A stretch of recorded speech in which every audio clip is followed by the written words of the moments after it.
दिल्ली के पूर्व मुख्यमंत्री अरविंद केजरीवाल की ऐसी शामत आई है कि वो मुंह दिखाने से भी बच रहे हैं। केजरीवाल ने कोर्ट की जज पर सवाल उठाया था, जिसका वीडियो सोशल मीडिया पर खूब वायरल करवाया गया।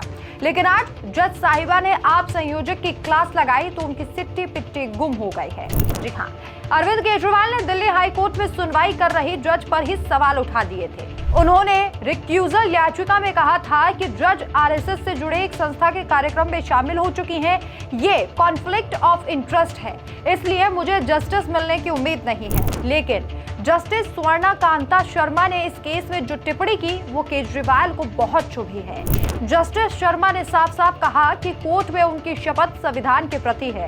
उनकी शपथ उन्हें ये सिखाती है कि न्याय किसी भी दबाव में आकर नहीं किया जाता। जज ने जोर देकर आगे भी कहा कि न्याय कभी भी दबाव के आगे नहीं झुकता, यानी किसी भी तरह का बाहरी दबाव, राजनीतिक असर या निजी प्रभाव उनके फैसले को नहीं बदलेगा। उन्होंने ये भी कहा कि उनकी निष्ठा पूरी तरह से संविधान के प्रति है और वे बिना किसी डर और बिना किसी पक्षपात के इस मामले में फैसला करेंगे। जस्टिस के इस फैसले से साफ हो गया कि वे इस केस से खुद को अलग नहीं करेंगे, यानी वही इस मामले की सुनवाई जारी रखेंगी और फैसला भी देंगे। आप चीफ ने सीधे न्यायालय को चुनौती दी थी, उनके इंटीग्रिटी पर सवाल उठाया था। याचिका को खारिज करते हुए जज ने कहा कि केजरीवाल पर अभी तक कोई आरोप साबित नहीं हुआ है, वो केस से बाहर हो चुके हैं। ऐसे में क्या एक ऐसा इंसान जो डरा हुआ है कि फैसला उसके खिलाफ आ सकता है, कोर्ट को अग्नि परीक्षा देने के लिए कह सकता है? अग्नि परीक्षा का मतलब यहाँ यह है कि जज से कहा जा रहा है कि पहले साबित करो कि तुम निष्पक्ष हो, तभी तुम ये केस सुन सकती हो और फैसला सुना सकती हो।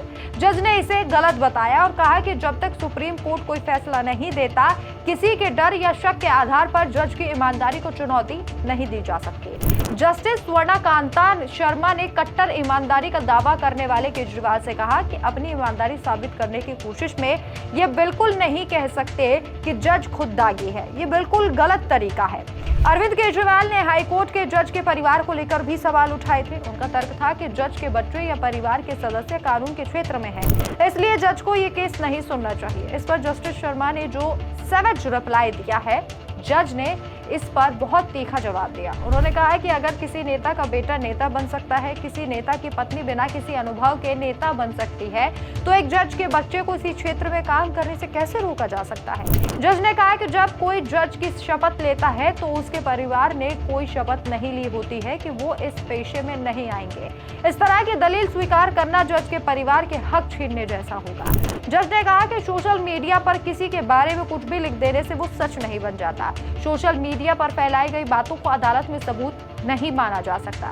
ये अरविंद केजरीवाल की सोची समझी साजिश थी। उन्होंने हाईकोर्ट के जज को फंसाने के लिए जाल बुना था। केजरीवाल ने अपने केस में नैरेटिव सेट करने के लिए खेल रचा, लेकिन जज ने इसे बड़े ही बेहतरीन तरीके से हैंडल किया। उन्होंने कहा कि अगर जज हट जाती है तो केजरीवाल कहेंगे, देखो हमारे आरोपों में दम था। अगर जज नहीं हटती हैं तो बाद में फैसला उनके खिलाफ आता है तो वो कहेंगे कि मैंने पहले ही कह दिया था कि यही होगा। जज ने साफ कहा कि मैं इस जाल में नहीं फंसूंगी।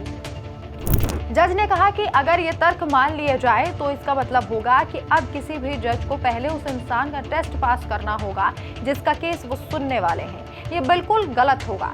इससे पूरी न्याय व्यवस्था खतरे में पड़ जाएगी। पूरी सुनवाई के दौरान केजरीवाल का चेहरा देखने लायक था।